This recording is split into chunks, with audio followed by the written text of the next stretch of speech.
நாடாளுமன்ற உறுப்பினர்கள் அவருக்கு பல்வேறுபட்ட பணிகள் இருந்தாலும்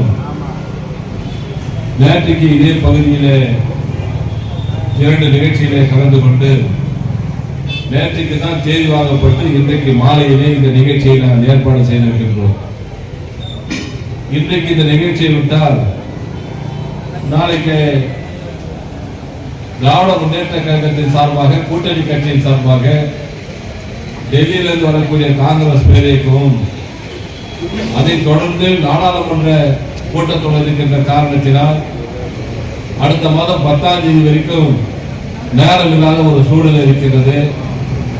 ஆக இருக்கிற நேரத்தை வைத்துக் கொண்டு நாங்கள் காலையிலே கூட இந்த நிகழ்ச்சிக்கு மாலையிலே வர முடியாது என்று சொன்னார்கள். இருந்தாலும் எப்பயுமே நம்ம சேகரா இருந்தாலும் சரி, வெங்கடேசா இருந்தாலும் சரி, இங்க இருக்கிற சங்கரா இருந்தாலும் சரி, தொடர்ந்து எப்படியாவது இந்த நிகழ்ச்சிக்கு அண்ணல் வர வேண்டும், மாலையிலே நிகழ்ச்சி நடத்த வேண்டும் என்று திரும்ப இது ஒரு 1 மணி நேரம் 1.5 மணி நேரம் உள்ள ஓடி இருந்து கடைசியாக இந்த நிகழ்ச்சியில கலந்து கொள்வதிலே இந்த பகுதி மக்களின் சார்பாக நாடாளுமன்ற உறுப்பினருக்கு மனமான நன்றியை தெரிவித்துக் கொள்கிறேன். நான் திடீர்னு எனக்கு ஏதாவது யோசனை வரும். அது என்ன யோசனை கேட்டீங்கன்னா, நான் ஒரு புத்தகத்துல படிச்சிருக்கேன். நான் ரொம்ப நாளைக்கு முன்ன படிச்சது, எதை ஒருவன் செய்ய முடியாது என்று நினைக்கிறானோ அதே உலகத்திலே வேறு ஒருவன் செய்து கொண்டிருப்பான் அப்படின்னு அந்த புத்தகத்தை நான் படிச்சது. முடியாது நான் சொல்லிட்டேன்னு வச்சுக்கோங்க, அந்த வேலையை யாருன்னு சொல்லிடுவாங்க. ஆனா முடியாதுன்னு ஒரு வார்த்தை எனக்கு இருக்குதுன்னு சொன்னா இந்த நாடாளுமன்ற உறுப்பினர் கூட இருந்து முடியாதுன்னா முடியவே முடியாதுதான். அண்ணன் போச்சு கூடாது. ஆனாலும் நம்ம கட்சிக்காரர்கள் தொடர்ந்து அவங்களுக்கு ஒரு நம்பிக்கை, அப்படிதான் சொல்லுவாரு, கண்டிப்பா வந்துருவாரு, நாங்க நிகழ்ச்சியை ஏற்பாடு செய்வோம் என்று சொன்னார்கள். நானும் தட்டல, 1-2 தவிர 2 மணி நேரத்திலே இந்த பணியை தூக்கி முடித்து உங்கள் மத்தியிலே இந்த பகுதி மக்களுக்கு இந்த பணி நடைபெற்றுக் கொண்டிருக்கிறது. நான் இந்த மேடையிலே ஒரு முக்கியமான காரணம் சொல்வதற்கு, பக்கத்திலே ஒரு அரசு இடம் தாம்பரம் ஒரு தனியார் ஆக்கிரமித்து வைத்த ஒரு அரசு இடம் தனியார் ஆக்கிரமித்து வைத்துக் கொண்டிருந்தார்கள்.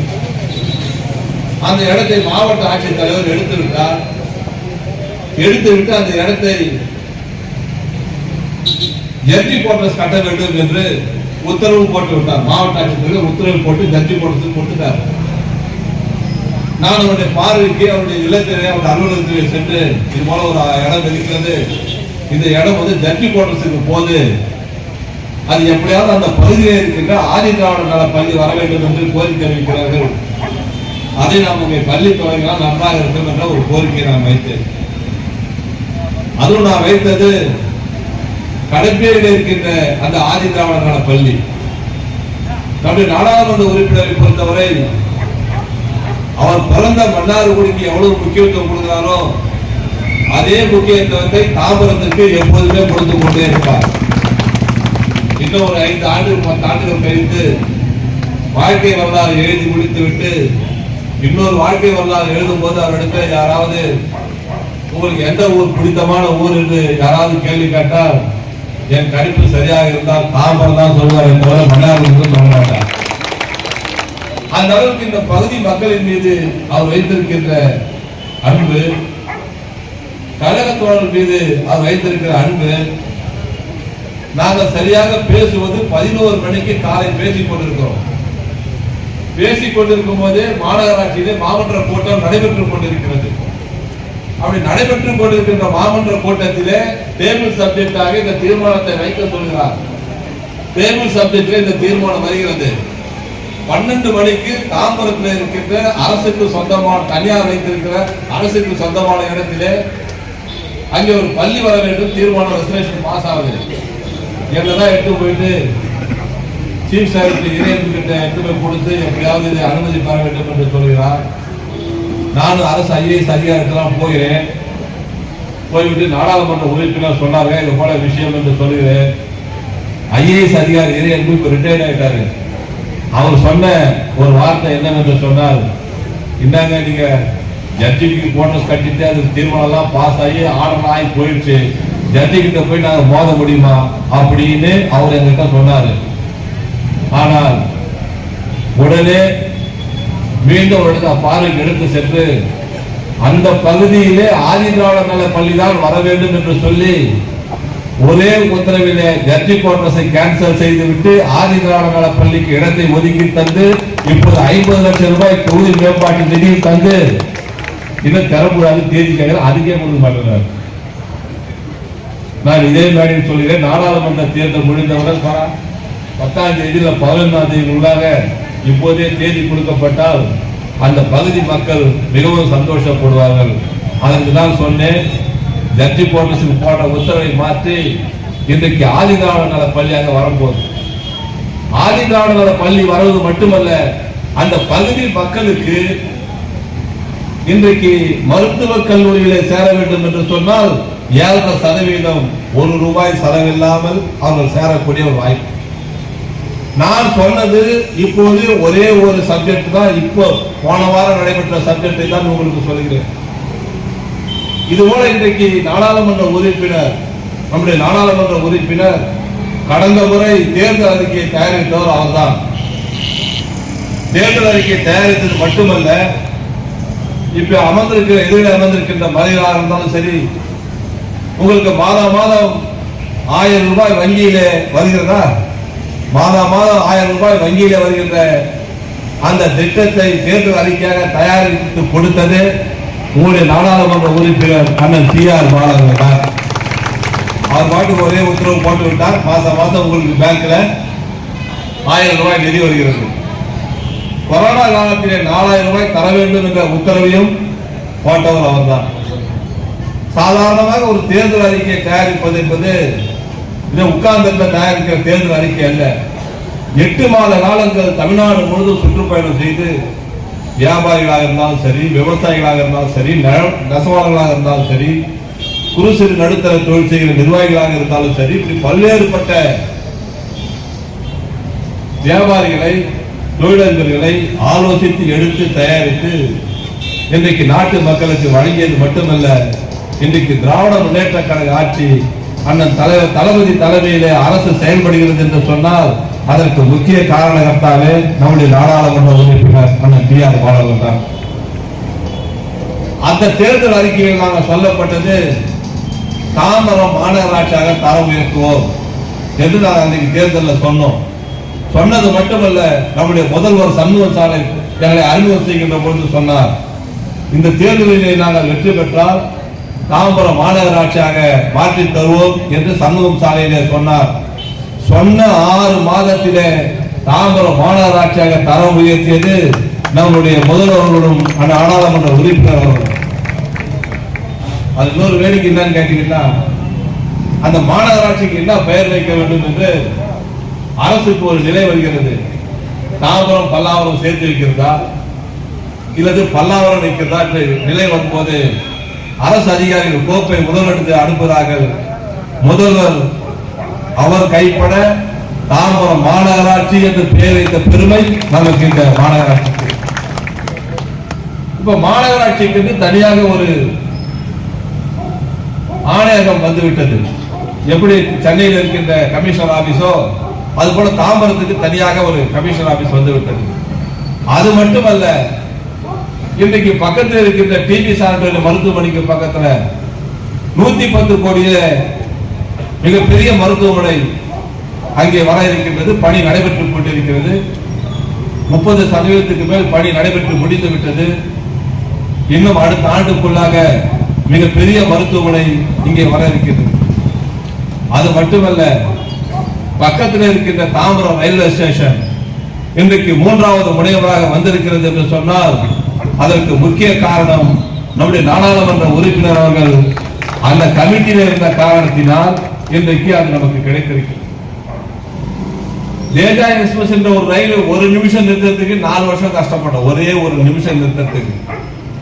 ஆனால் இன்றைக்கு கன்னியாகுமரி போறதா இருந்தாலும் சரி, திருநெல்வேலி போறதா இருந்தாலும் சரி, அது கேரளா போறதா இருந்தாலும் சரி, திருவனந்தபுரம் போறதாக இருந்தாலும் சரி, இன்னும் வெகு விரைவில் அத்தனை ட்ரெயினும் தாம்பரத்தில் இருந்துதான் தொடங்கும் என்பதை இந்த நேரத்திலே நான் மகிழ்ச்சியோடு தெரிவித்துக் கொள்கிறேன்.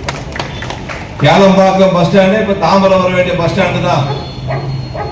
ஒரே ஒரு தடவை நீங்கள் செய்த தவறு நான் திருப்பி சொல்ல மாட்டேன். ஏன்னு கேட்டீங்கன்னா, அது பெருங்குளத்தூரா இருந்தாலும் சரி, பேருந்துங்காரனையா இருந்தாலும் சரி, தாம்பரமாக இருந்தாலும் சரி, தொடர்ந்து திராவிட முன்னேற்ற கழகத்திற்கே வாக்களித்து 4 முறை நம்முடைய சேகரை தலைவராக்குனீங்க, ராஜேந்திரன் நீங்க தலைவராக்குனீங்க. தொடர்ந்து இந்த பகுதியெல்லாம் திராவிட முன்னேற்ற கழகத்திற்கு ஆதரவு என்று சொல்லுவதை விட நமக்கு எதிராளி யார் என்ற கேள்விதான் நமக்கு தெரியும். யாருமே இல்லை.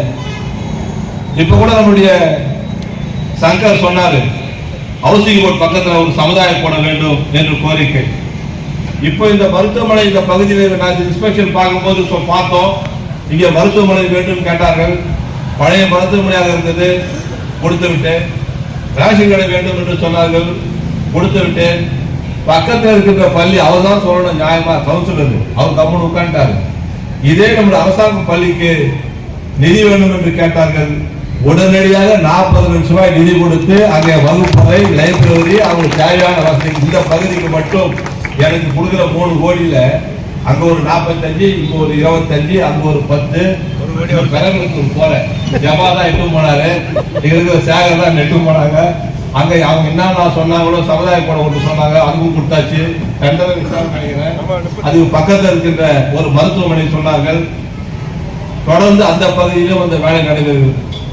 இதெல்லாம் செய்வதற்கு காரணம், நீங்கள் தொடர்ந்து எங்களுக்கு ஆதரவளிக்கிறீர்கள், நாங்கள் தொடர்ந்து உங்களுக்கு அந்த பணியை செய்து கொண்டிருக்கிறோம்.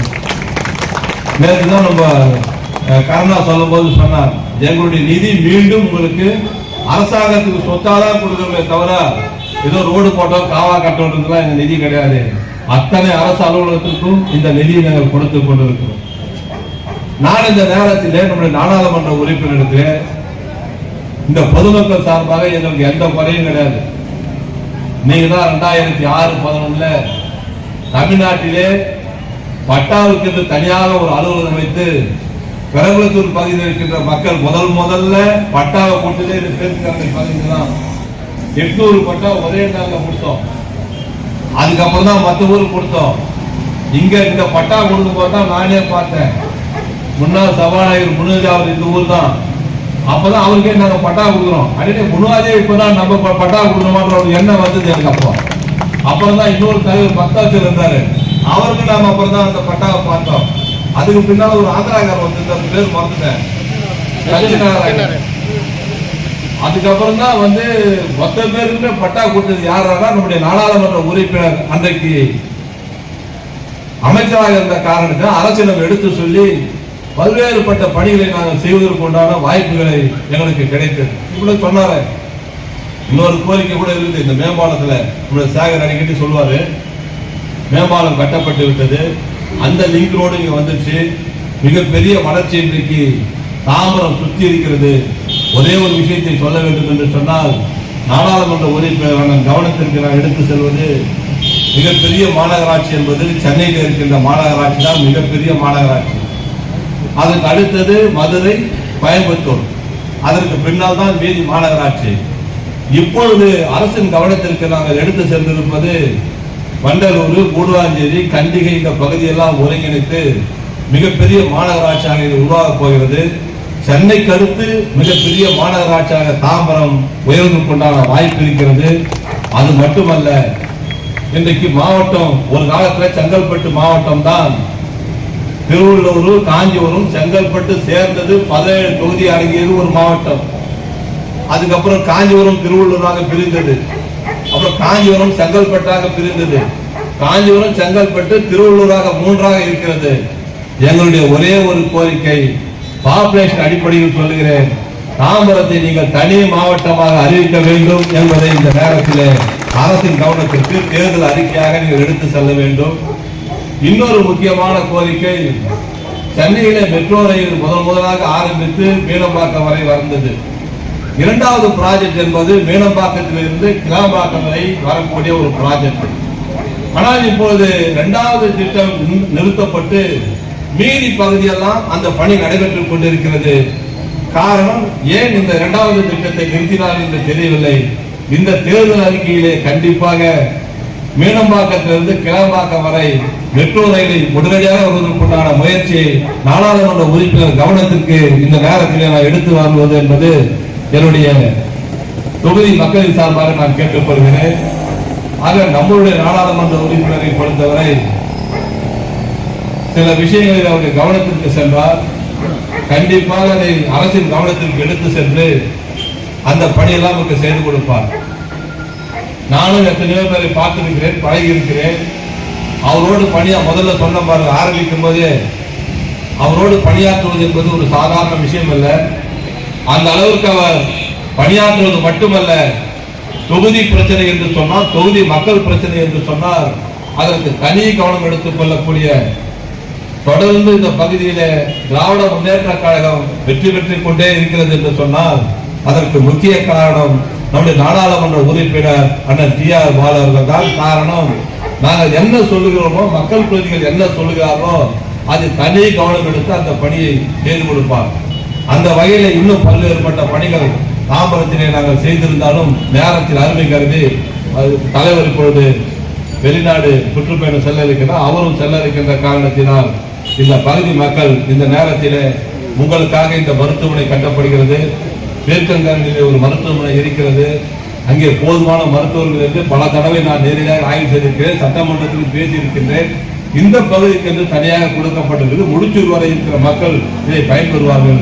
ஆக எந்த கோரிக்கை வைத்தாலும் அந்த கோரிக்கையை நிறைவேற்றி தருவேன். ஆக இன்னொரு முக்கியமான கோரிக்கை இருக்குது, அது இப்ப முடியாததுனால அதை நானும் இங்கே சொல்ல முடியாத ஒரு நிலை இருக்கிறது. ஆகவே இந்த நிகழ்ச்சியின் மூலமாக ஏற்பாடு செய்த அத்தனை பேருக்கும்